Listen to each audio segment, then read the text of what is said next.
Foreign policy में आज Japan China relation पढ़ेंगे, हमारे सिलेबस में है। चाइना को जो है सिनो भी कहा जाता है, SINO। तो जैसे इंडिया को जो है इंडो फॉरेन पॉलिसी इस तरह से भी बोल सकते हैं, जापान इंडो रिलेशन, तो उसी तरह चाइना को सिनो भी बोलते हैं। ठीक है,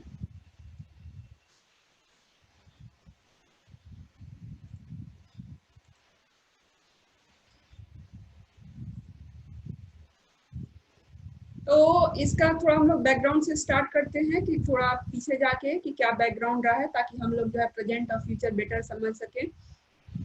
तो क्या है कि जापान ने पास्ट में, भूतकाल में कई बार चाइना पे जो है अटैक किया है, ठीक है, अग्रेशन किया है। और जापानीज लोग का जो जहाँ जहाँ उन्होंने किया है आक्रमण, तो थोड़ा सा अत्याचार का भी जो है देखा गया है, कि वो अत्याचार भी वहाँ की जनता पे और इस तरह से खून खराबा और बहुत ही क्रूएल टाइप का जो है देखा गया है, कैसा जापानीज का रहा है जहाँ पे आक्रमण करते हैं। अंडमान निकोबार भी मैं गई थी अभी कुछ टाइम पहले, तो देखा था मैंने वहाँ पे कि हालांकि सुभाष चंद्र बोस जो है जापान के साथ मिलके जो है यहाँ इंडिया आए थे ब्रिटेन पे अटैक करने के लिए, ताकि जो है ब्रिटिश छोड़ के चले जाएं इंडिया को। तो लेकिन जो है कुछ ऐसा लगता है कि कुछ धोखा भी हुआ था सुभाष चंद्र बोस के साथ। और वहाँ पे कुछ मैंने देखे कि मेमोरियल्स बने हुए हैं या उद्यान बने हुए हैं, जहाँ पे जापानीज के किसी एक सैनिक के साथ कुछ गलत हुआ, बाई चांस से कोई इंडियन नागरिक ने गलत किया या कुछ मिसअंडरस्टैंडिंग हो गई, तो वो बुरी तरीके से वो कत्लेआम मचा देते थे। तो वहाँ पे देखा था मैंने अंडमान निकोबार में कुछ। चाइना जो है, चाइना ये चीज़ भूल नहीं पाता है। तो वही मैंने फर्स्ट पॉइंट लिखा है, मेनी एग्रेशंस और axes by Japan in past haunts China. China भूल नहीं पाता है जो पास्ट में हुआ है, तो वो नॉर्मल इस कारण से भी नहीं हो पाता है कि जो है वहाँ की जनता भूली नहीं है इस चीज़ को, कि उन्होंने कितना अत्याचार और इस तरह से बुरी तरीके से ट्रीट किया है जापान ने चाइना को। और इवन सेकेंड वर्ल्ड वार तक भी जो है वहाँ तक भी, उसके आसपास में भी जापान ने चाइना पे इन्वेड किया है, अटैक किया है। तो वो लोग बहुत परेशान रहते थे, और अभी तक उनके मेमोरी में है, वो लोग भूले नहीं है। और सामान्य रिलेशन होने में ये भी एक बाधा है कि जो जापान ने किया है पास्ट में। नेक्स्ट पॉइंट है बॉर्डर इश्यूज सेनकाकू आइलैंड इस चाइना सी। तो जो मैंने मैप जापान का जब आप देखेंगे, तो ये रहा जापान, ठीक है, ये जापान है और ये चाइना है, ठीक है। तो ये दोनों नेबरिंग कंट्री है। और ईस्ट चाइना सी में ये जो है सेनकाकू आइलैंड है। सेनकाकू जापान में बोलते हैं इस आइलैंड को, और इसी को सेम आइलैंड को जो है चाइनीज में दिया वोयू बोलते हैं, ठीक है। तो ये इसका ये मतलब है, जो सेनकाकू जो है ये इसको जापान में बोलते हैं इस आइलैंड को, और ये इसी सेम आइलैंड को दिया वोयू बोलते हैं चाइनीज में। तो इस आइलैंड पे जो है चाइना कहता है मेरा है, जापान कहता है मेरा है। तो ये इतना छोटा आइलैंड है, इस पे क्यों विवाद है, ठीक है। तो छोड़ सकता है, इतना चाइना इतना बड़ा क्या करना है इतना छोटे उसका आइलैंड का। लेकिन बात ये है कि ये बहुत ही स्ट्रैटेजिकली इम्पोर्टेंट जगह पे है, ठीक है, पैसिफिक ओशन में, चाइना सी में। तो यहाँ से इस वाले लोकेशन से आप देख सकते हैं कि नजर रख सकते हैं इधर, और जो भी जो है इधर से जहाज, पानी का जहाज जा रहा है ट्रेड के लिए या जो भी है, तो ये इम्पोर्टेंट है। मैंने ट्रेड का ये मैप दिखाया था आप लोग को सबसे शुरू में ही, ये देखिए इधर से जो है ये जहाज ट्रेड का जा रहा है तेल लेके, या फिर जो भी और भी सामान है व्यापार का, तो ये इधर से चला और इधर जाना है इस तरह से। तो देखिए ये रास्ता है, और यहीं पे लगभग यहाँ पे है सेनकाकू आइलैंड, ठीक है। और ये आपका जापान हो गया, और ये हो गया चाइना। तो ये नजर रखने वाली बात है कि स्ट्रेटेजिकली बहुत इंपॉर्टेंट जगह है, जैसे मलक्का स्ट्रेट का मैंने बताया था, उसी तरीके से ये बहुत इंपॉर्टेंट जगह है, इसीलिए इतने छोटा होते हुए भी जो है ये लोग छोड़ नहीं रहे हैं इस पे। तो इस तरह के कुछ आइलैंड पे, उसमें सेंकाकू सबसे इम्पोर्टेंट है इस पे जो है, यानी कि दोनों कंट्रीज के बीच में बॉर्डर इश्यूज हैं, ठीक है। और आप देख सकते हैं कि यहाँ पे मैंने दर्शाया है कि यहाँ disputed oil and gas fields है। तो एक तो रीजन हो गया कि स्ट्रेटेजिकली इंपॉर्टेंट जगह है, नजर रखने के लिए ये माफिक जगह है, इसलिए भी इसको नहीं छोड़ रहा है। दोनों कंट्री दोनों अपना क्लेम कर रहा है कि हमारा है हमारा है। और दूसरा है कि इस चाइना सी में ऑयल एंड गैस फील्ड्स मिले हैं, कि इसके अंदर जो है ऑयल और जो पेट्रोलियम डीजल जिससे बनते हैं ऑयल, और गैस फील्ड्स हैं जैसे कि नेचुरल गैस वगैरह हो गया। तो जो 21st सेंचुरी है इसमें जो है चलाने के लिए, इंडस्ट्रीज को प्रोग्रेस करने के लिए तेल की ज़रूरत है, गैस की ज़रूरत है किसी भी कंट्री को डेवलप करने के लिए। तो एनर्जी बहुत इंपॉर्टेंट हो गया है। तो मैं वही बार बार जो है फॉरेन पॉलिसी किसी भी कंट्री का हो तो उसमें देखिएगा कि एनर्जी फैक्टर रहता है। तो इसलिए भी ये लोग नहीं छोड़ रहे हैं कि जो है यहाँ पे जिसका क्लेम होगा तो इस रेंज में ये आता है तो वो उसका हो जाएगा ऑयल एंड गैस। तो ये क्लेम करने का ये सब कई रीजन है, ठीक है। तो बॉर्डर इश्यूज है।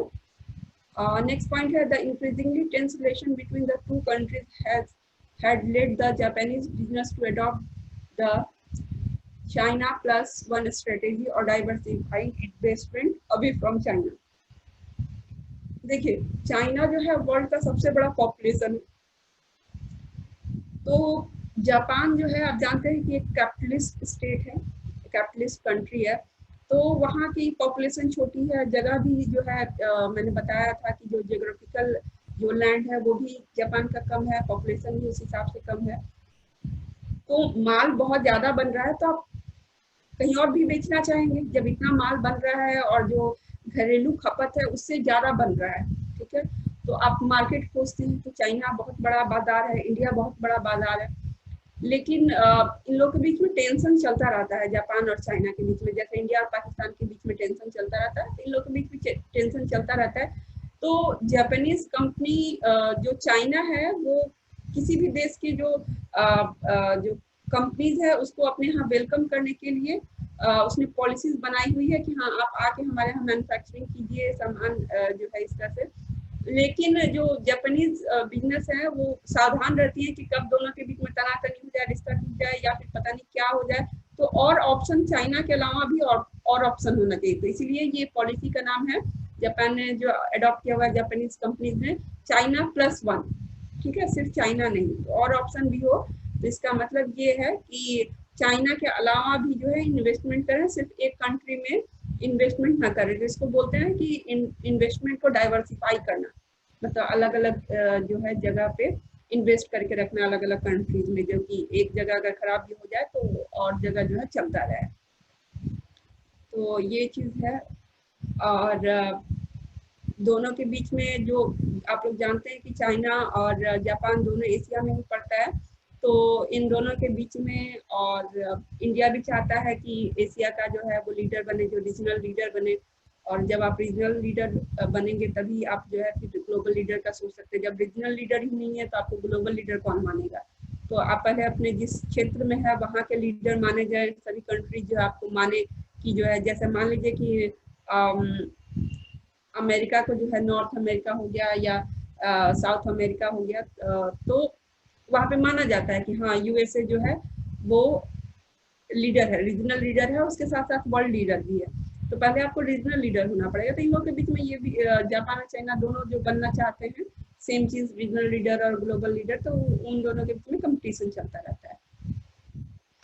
मैं अनम्यूट कर रही हूँ, किसी को नहीं समझ में आया हो या समझ में आया हो तो बताइए। समझ में आया? Yes ma'am. Yes ma'am. ठीक है, तो आगे बढ़े।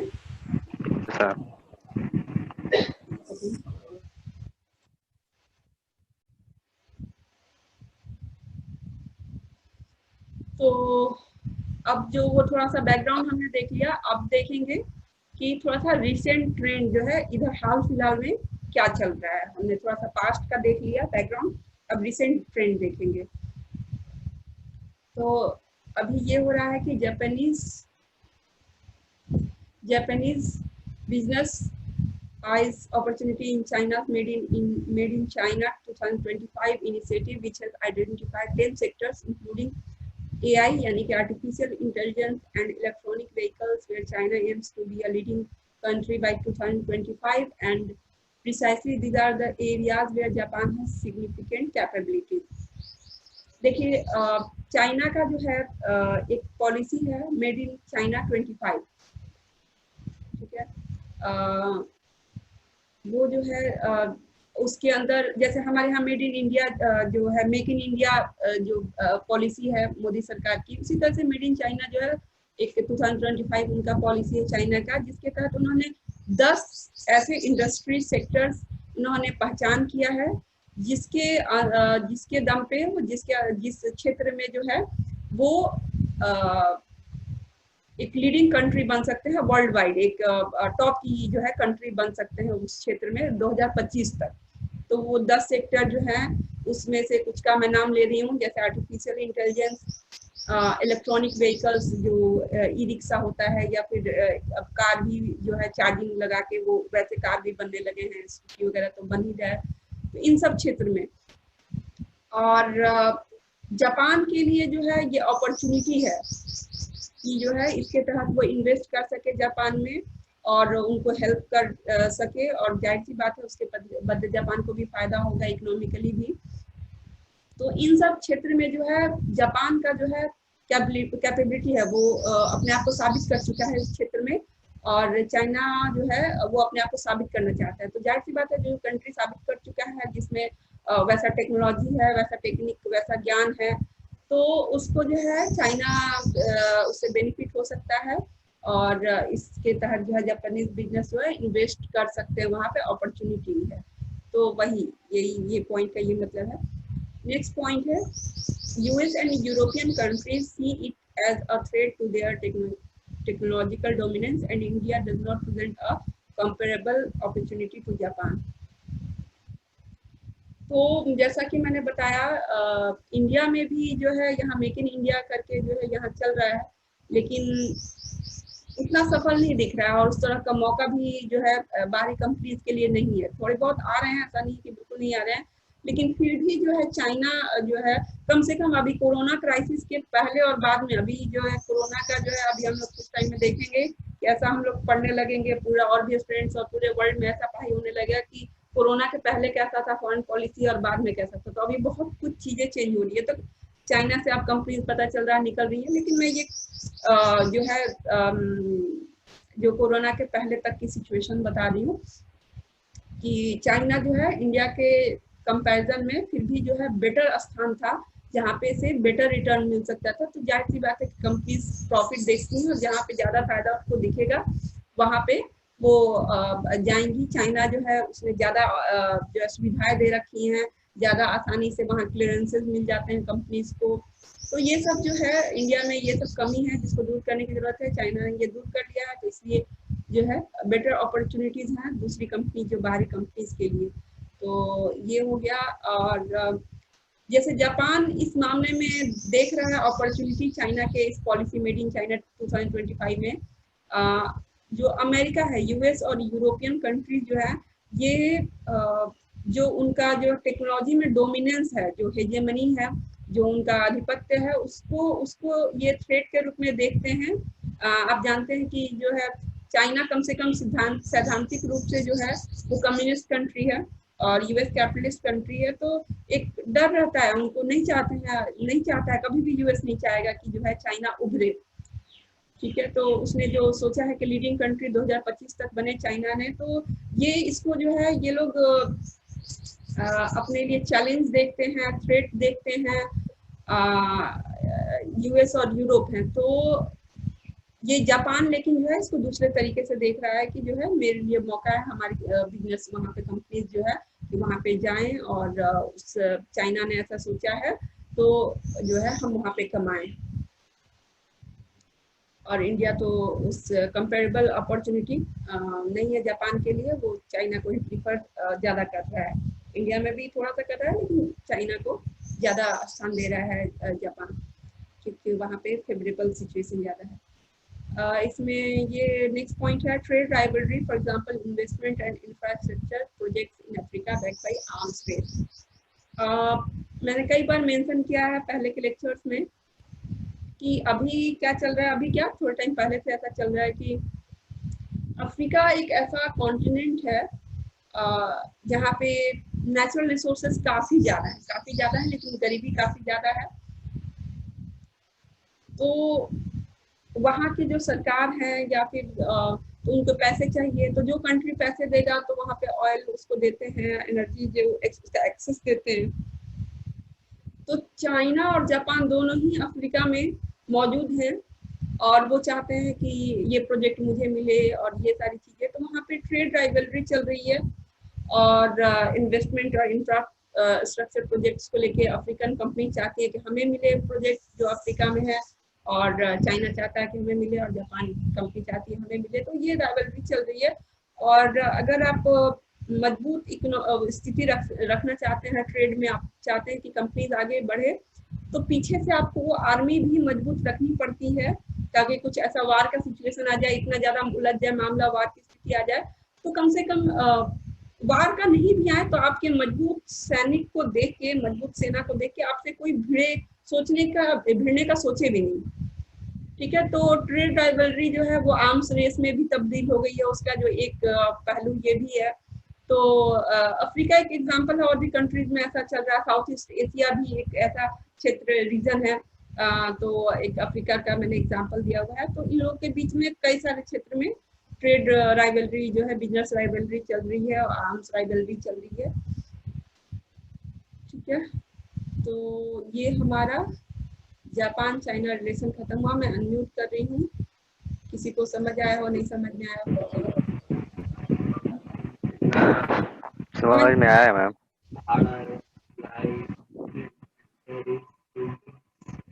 Hello ma'am. हाँ, मनोज बोल रहे हैं। Good afternoon ma'am. इससे मतलब थोड़ा सा अलग है सवाल। जैसे मान लो ये कहा जाता है कि द्वितीय विश्व युद्ध के बाद देखिए, इस अगर साम्राज्य कट के सवाल पूछना है तो आप लास्ट में पूछिएगा, अभी रिकॉर्डिंग चल रही है। तो अगर इस जो मैंने पढ़ाया है जस्ट इससे पूछना है तो आप पूछ सकते हैं, वो सारी क्वेरीज बाद में। Okay ma'am. जो अभी पढ़ाया है उससे पूछना है कुछ डायरेक्ट? नहीं मैम। ठीक है, तो ये हमारा जापान चाइना रिलेशन खत्म हुआ। अब नेक्स्ट हमारा जो है जापान इंडिया रिलेशनशिप है, और ये लास्ट टॉपिक है जापान में, जापान फॉरेन पॉलिसी में। तो आप लोग बताइए कि आज इसको कवर कर लें या फिर कुछ पूछना है किसी को? बताइए, जैसे आप लोग कहेंगे उसी हिसाब से हम लोग आगे बढ़ेंगे।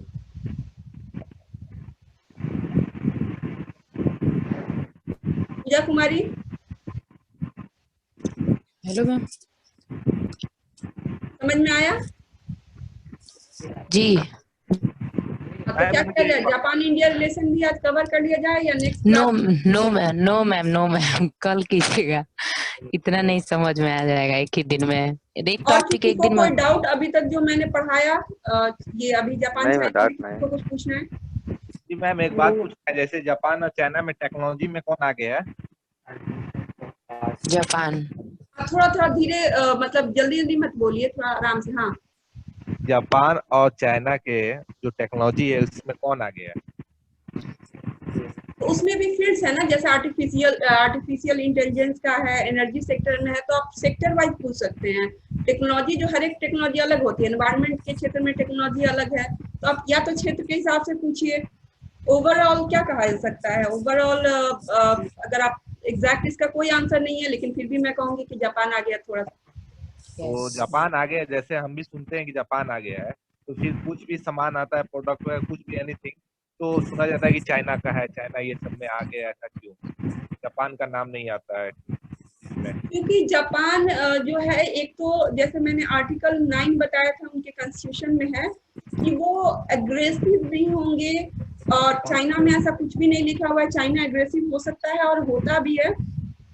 तो कुछ चीजें हैं जो जापान को रोकी हुई हैं। अमेरिका का इन्फ्लुएंस भी है। अमेरिका जो है, जाहिर सी बात है कि जो इतने सालों से दबा के रखता आया है, जो जिसके हाथ के अंदर रहा है, दबा के मतलब इन द सेंस कि उसके हाथ के अंदर रहा है, वो क्यों चाहेगा जो है कि अमेरिका, जो हमने पढ़ा था, तो अमेरिका तो डर ही रहा है जापान से कि अगर ये अपने आप को मेरे हाथ के नीचे से निकल गया तो क्या होगा।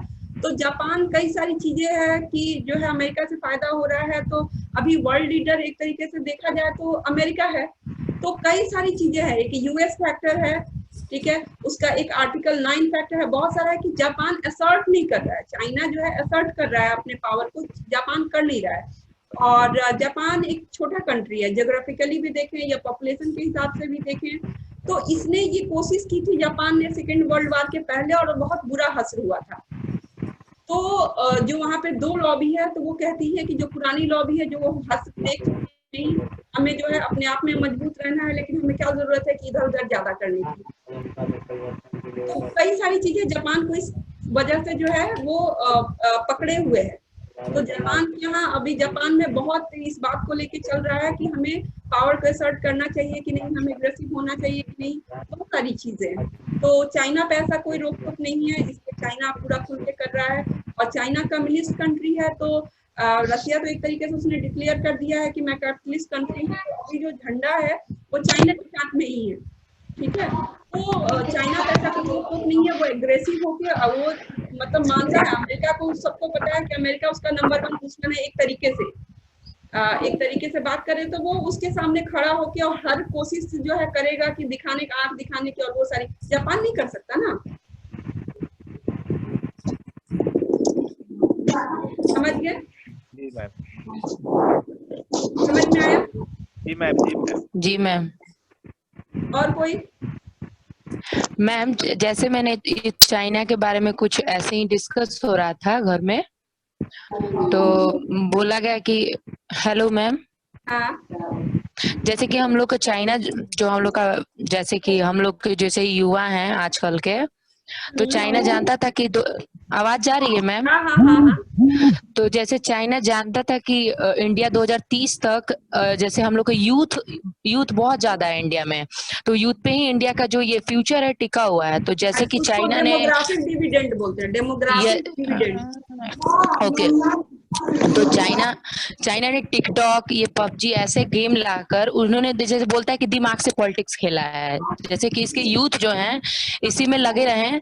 और जैसे कि पढ़ाई लिखाई ये सबसे एक ऐसे ही डिस्कस हो रहा था, तो बहुत अच्छा था। जैसे लगा कि हाँ चाइना दिमाग से खेल रहा है कि यहाँ के यूथ को जैसे भटकाना बिल्कुल। एक तरह से। ठाकुर सर का जो वेबिनार हुआ था, अब जो लड़ाई माइंड पे चल रही है, माइंड के level yes ma'am, yes ma'am. बिना अब कंट्रीज ने न्यूक्लियर बम सबने मोस्टली ने बना लिया है। अगर कोई यस न्यूक्लियर अटैक करेगा तो दूसरा भी करेगा, तो धरती बर्बाद हो जाएगी। अब लड़ाई जो होगी वो जमीन पे नहीं होगी, दिमाग से होगी कि कौन किसके दिमाग पे कब्जा कर पा रहा है।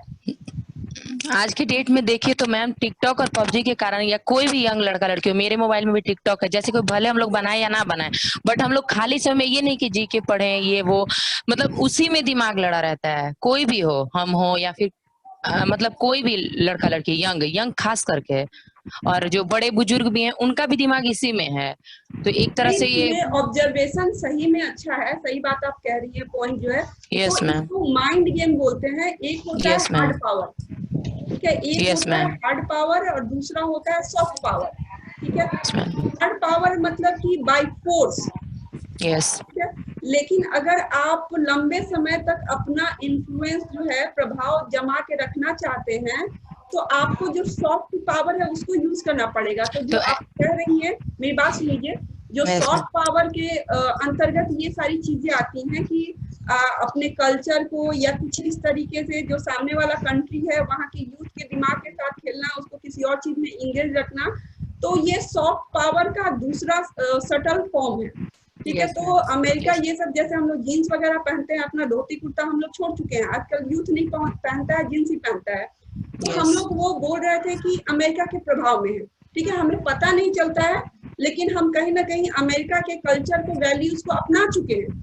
Yes ma'am. चाइना जो है वो अपने तरह का गेम खेल रहा है कि जो हमारे इमेजिनेशन है, माइंड है, जैसे एम.एन. ठाकुर सर ने कहा, अब उस पे कब्जा करने, उस पे इन्फ्लुएंस करने की बात है। तो ये आपका ऑब्जर्वेशन सही है जी मैम। और ऐसा जी और कुछ? हाँ, आप पूछिए मनोज कुमार। यस मैम, हम ये पूछना चाह रहे थे, जैसे कहा जाता है द्वितीय विश्व युद्ध के बाद जो साम्राज्यवादी नीति थी हम्म वो लगभग खत्म हो चुकी थी, माना हम्म जाता है इस तरह से। हम्म लेकिन जो अभी जो मतलब कि जो चाइना हो, अमेरिका हो या जापान हो, जो भी देश है, हम्म, वो हर देश पर अपने ट्रेड के माध्यम से हाँ एक मतलब कि अपना डोमिनेंस स्थापित करना चाहता है। हाँ। तो क्या वो जो साम्राज्यवादी नीति थी उसका क्या स्वरूप बदला है, या मतलब कि वो खत्म हो गया, या उसका प्रासंगिकता अभी भी बनी हुई है? देखिए, आपने बहुत ही अच्छा सवाल पूछा है। मैं इस सवाल की जितनी भी तारीफ करूँ कम है। देखिए, इम्पेरियलिज्म जो वर्ड है, साम्राज्यवाद, इसके साथ बहुत निगेटिव अटैच हो गया है, क्योंकि इसमें जो कंट्री की संप्रभुता है उसको आप अपने अंदर रख रहे हैं। जैसे मान लीजिए कि इंडिया जो है ब्रिटेन का कॉलोनी था, ठीक है, तो आप एक देश को गुलाम बना के रखे हुए हैं इम्पेरियल पावर उसके दम पे। तो इसका पूरे विश्व में विरोध हुआ और माना गया कि नहीं, ये गलत बात है। तो सभी, कोई कंट्री अब नहीं इम्पेरियल पावर कहलाना चाहता, नहीं कहलाना चाहता, खत्म हो गया है वो सब कुछ। लेकिन क्या है कि इच्छाएं तो होती हैं। जैसे मोहल्ले में भी कोई आदमी है, वो अगर मजबूत है तो अपना पावर दिखाना चाहता है, ठीक है। तो अब मान लीजिए कि अमेरिका में हो, चाहे ये सब जो कंट्री जितने डेवलप्ड हैं, उनके यहाँ माल जो अपने यहाँ जितना खपत होनी है उससे बहुत ज्यादा बन रहा है, क्योंकि इंडस्ट्रियल जो उनका प्रोडक्शन है बहुत ज्यादा है। तो भाई उनके लिए बाजार चाहिए उनको, तो माल तो बेचना है, तो चीजें वो हैं। लेकिन उसका नया जो आप कह रहे हैं कि स्वरूप बदल गया, क्या हो गया है, तो अब नया है नियो कॉलोनियलिज्म। मैं इसको लिख देती हूँ।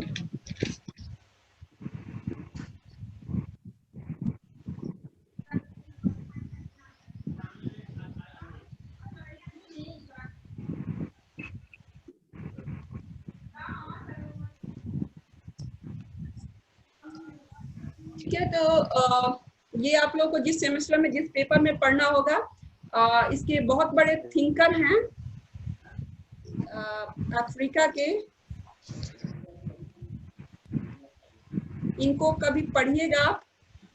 ये थिंकर हैं, ये नियो कॉलोनिज्म पे इस पे दिया उन्होंने कि कैसे अफ्रीका वगैरह पे कंट्री में कि ये ट्रेंड जो है कि इंपेरियल पावर, जो इंपेरियलिज्म साम्राज्यवाद का ये स्वरूप खाली बदल गया है, नाम बदल गया है, चीजें वही चल रही है। इवन जो ग्लोबलाइजेशन है, जो भूमंडलीकरण है, उसको भी यही कहा जा रहा है कि नाम खाली बदल गया है इंपेरियलिज्म का, साम्राज्यवाद का, लेकिन इसके अंतर्गत जो डेवलप्ड कंट्रीज हैं उन्हीं को फायदा हो रहा है, उन्हीं की कंपनीज फायदा उठा रही हैं। अब देखिए आप कि मान लीजिए कि फोर्ड कंपनी की गाड़ी आती है, ठीक है, हर एक इंडियन जो है वो फोर्ड कंपनी की गाड़ी खरीदना चाहता है, ठीक है। तो उन्होंने इस तरह से अपना बना रखा है। तो कितनी जो है इंडियन जो गाड़ी है वो अमेरिकन खरीदना चाहते हैं, ना के बराबर। लेकिन इंडियन जो है फोर्ड कंपनी की गाड़ी रखना पसंद करते हैं।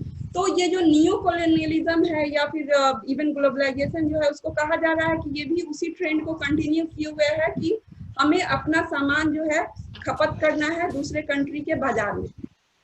और जहाँ पे आबादी ज्यादा है, अफ्रीका हो गया, अफ्रीकन कॉन्टिनेंट हो गया, इंडिया हो गया, तो ये जो है ये सबको देखा जाता है एक बाजार के रूप में, कंट्री के रूप में नहीं देखा जाता है। जो कंपनीज है वहाँ के डेवलप्ड कंट्रीज की, वो बाजार के रूप में देखती हैं। तो ठीक है, आप किसी के संप्रभुता को अब डायरेक्टली उसको गुलाम बना के नहीं रख सकते हैं। लेकिन जैसा मान लीजिए कि 1990s के बाद जो है इंडिया ने अपना इकोनॉमी ओपन किया, आप लोगों को पता है, लिबरलाइजेशन हुआ, यहाँ पे इकोनॉमी खोली गई, ग्लोबलाइजेशन का स्टार्ट हुआ।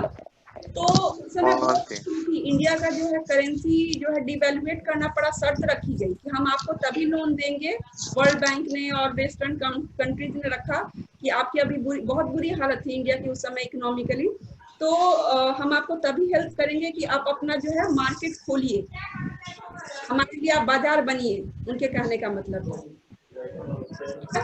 और बाजार बनिए और हम आपको जो लोन देंगे, तो हमारी शर्तें भी है, कोई किसी को लोन देता है तो शर्तें भी रखता है, ठीक है। तो शर्त ये सारी थी कि जो है जो पब्लिक एक्सपेंडिचर है, जैसे स्वास्थ्य पे और शिक्षा, ये सब पे जो है कम किया जाएगा। और इकोनॉमी को जो है वेलफेयर स्टेट है, वो वेलफेयर स्टेट का जो है कल्याणकारी राज्य का स्वरूप थोड़ा कम किया जाएगा। तो ये कहीं ना कहीं संप्रभुता को कम करने वाली बात है, लेकिन इनडायरेक्टली, समझ रहे हैं आप मनोज कुमार? यस मैम, समझ में आ रहा है? Yes ma'am. तो ये सारी चीजें ट्रेंड चल रही है। ये एक और सवाल है मैम, जैसे जो चाइनीज सामान है तो उसका जो मतलब कॉस्ट प्राइस है बहुत मतलब लो होता है, ठीक है, मतलब किसी भी देश कंपनी में, जिसके चलते ही वो विश्व बाजार में मार्केट में अवेलेबल है, प्रेजेंट है मतलब। तो आखिर उसका कारण क्या है? जैसे भारतीय जो कंपनियां हैं, भारतीय में सरकार जो भी सरकारें हैं, आखिर उसके कंपैरिजन क्यों नहीं कर पा रही हैं? जो भी कंपनी, इसके जापानीज दो हो या मेन कारण जो है, मुझे इसके दो मेन कारण समझ में आते हैं, और भी रीजन बहुत है छोटे मोटे, लेकिन मेन दो रीजन है। एक तो चाइना जो है, वहाँ का जो मैन्युफैक्चरिंग सेक्टर है, जो सेकेंडरी सेक्टर बोलते हैं, प्राइमरी सेक्टर खेती होता है, ठीक है, agriculture and allied services, allied sectors होते हैं, वो प्राइमरी सेक्टर होता है। सेकेंडरी होता है मैन्युफैक्चरिंग सेक्टर, और थर्ड होता है सर्विस सेक्टर।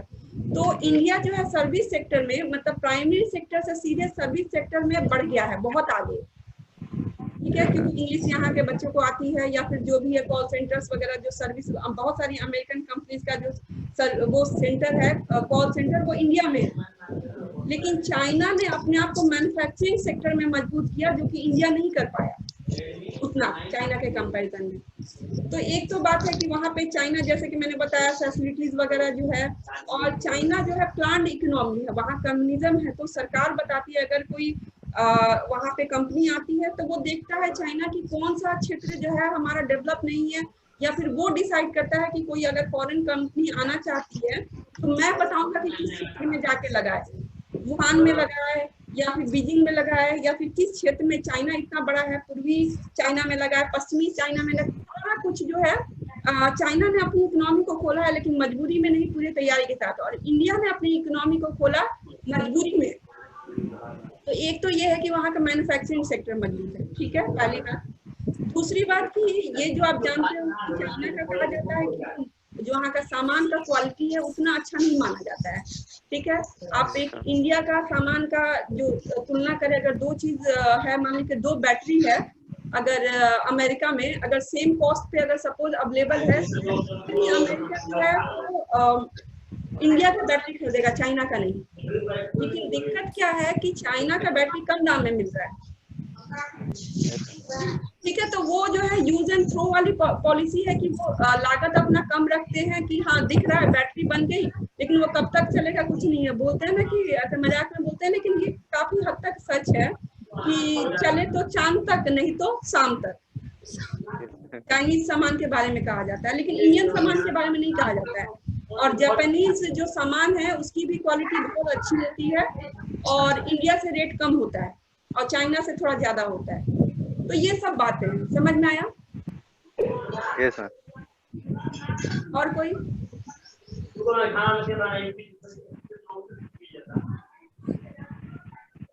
चलिए तो फिर आज का ओवर करते हैं, अगर कोई डाउट नहीं है तो। मैम वो जो आइलैंड का नाम बताई थी वो एक बार बता दीजिए, नाम भूल गए थे लिखना। ये इसमें लिखा हुआ है स्लाइड में, सेनकाकू आइलैंड। ओके मैम, हम देख लेंगे, वो स्क्रीनशॉट ले लिए, हम देख लेंगे मैम। ये रहा सेनकाकू आइलैंड, ठीक है। सेनकाकू आइलैंड बोलते हैं कहाँ पे? जापान में। और इसी को सेनकाकू आइलैंड को चाइना में क्या बोलते हैं? दीवायू। Thank you ma'am. ठीक है, चलिए ओवर करते हैं, थैंक यू।